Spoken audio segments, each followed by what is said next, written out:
Hi everyone! Welcome back to this channel, guys. So in this video, I am going to share with you some few simple products na naging effective sa aking anak for a year now to manage his body odor. And I want you to know, guys, na itong mga products na i-share ko po sa inyo ay okay for teenagers and adults. So if you are a parent na naghahanap ng mga products na effective na mag-address ng body odor or kung nakaka-experience lang po kayo ng body odor and you're looking for a nice products, guys, na makasolusyon sa problem na ito, please keep on watching. Before I'll share with you guys the products that work kay Vash to manage his body odor, I want to share some few things about sa anak ko para at least maintindihan nyo kung bakit ito yung mga pinagamit ko na products, ano ba yung nangyari sa kanya, kung bakit meron siyang body odor, okay?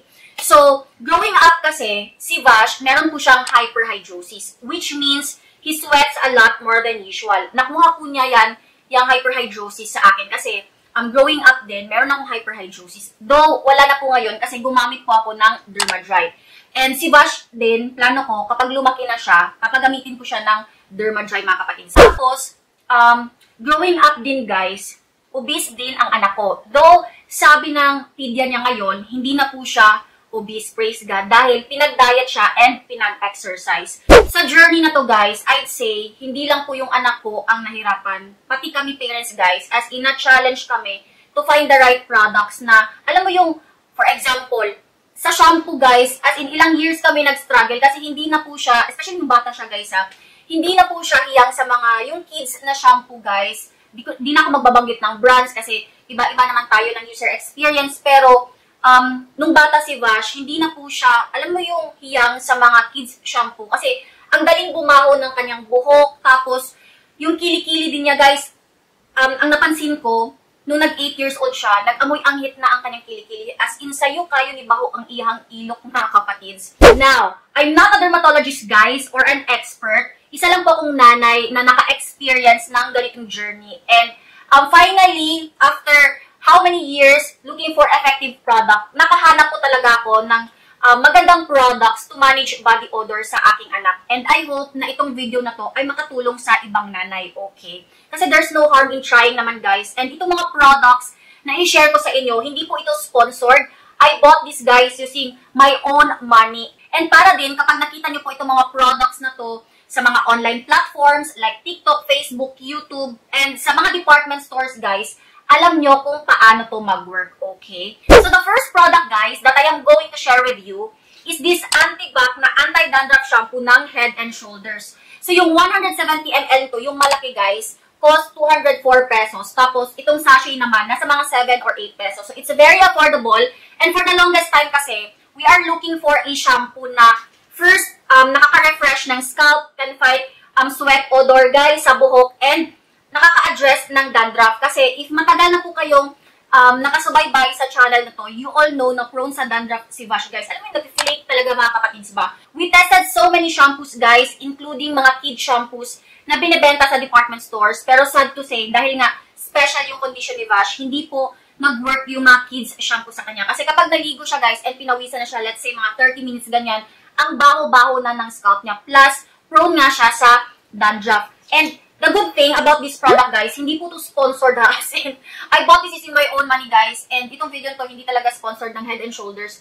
The good thing about this product, guys, meron tong antibacterial properties and can fight dandruff. So, overall, guys, I highly recommend this product kasi, yun nga, nakaka-address siya ng mga concerns ni Vash. At the same time, this is accessible and affordable. So, again, ayan, i-try nyo to if same po kayo ng condition ni Vash. Now, if you're looking for a body soap naman that can address body odor, I highly recommend you try, guys, this Dr. Kaufman XPS Total Body Deodorant Soap if you have sweat-prone skin, as in, ang ganda nito, mga kapatids. And ganito yung itsura ng kanyang mismong product.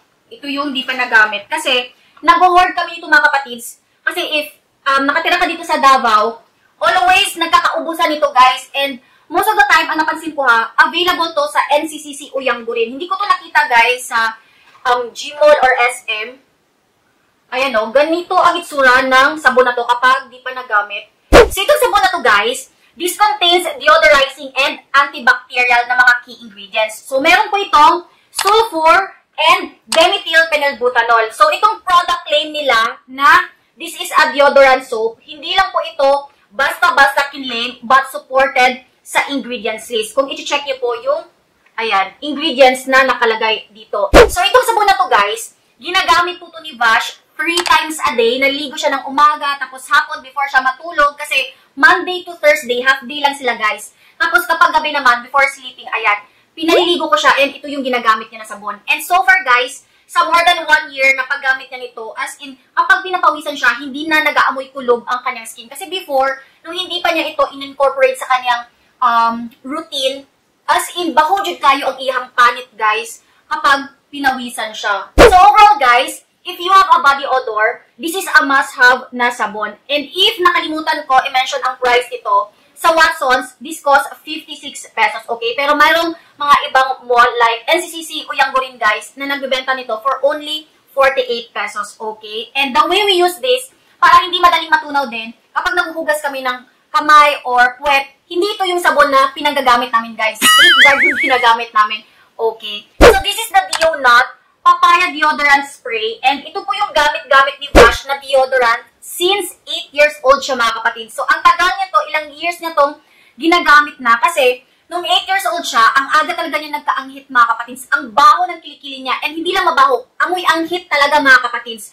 And at first guys, I want to be honest with you, pumunta ako sa department store, sa kids section, naghanap ako ng 4 kids na deodorant, pero I end up na ito pa rin yung pinagamit ko sa kanya kasi natakot ako na baka umitim ang kanyang kilikili. Kasi you all know naman na ang daming deodorant kayo mga kapatids, merong mahal, merong affordable, merong minamarket na pwede pang bata, pero depende po talaga yan sa user experience, okay? So since na-test ko na po mga kapatids ng ilang years, and ito talaga yung deodorant ko mga kapatids, since lumabas ko sa market, ito na yung ginamit ko. Actually, meron po akong dedicated product review about this deodorant guys. Ilalagay ko po yung card, pwede nyo po itong i-click and yung thumbnail ng video na yon. Para sa mga interesado, ayan, panoorin nyo muna yon before buying. So far guys, sa ilang years na ginamit ko ni Vash, hindi na-irritate ang kanyang skin kasi napaka-gentle ng formula ng deodorant na to, tapos na-address din yung anghit ng kanyang kilikili, and ang pinakamaganda,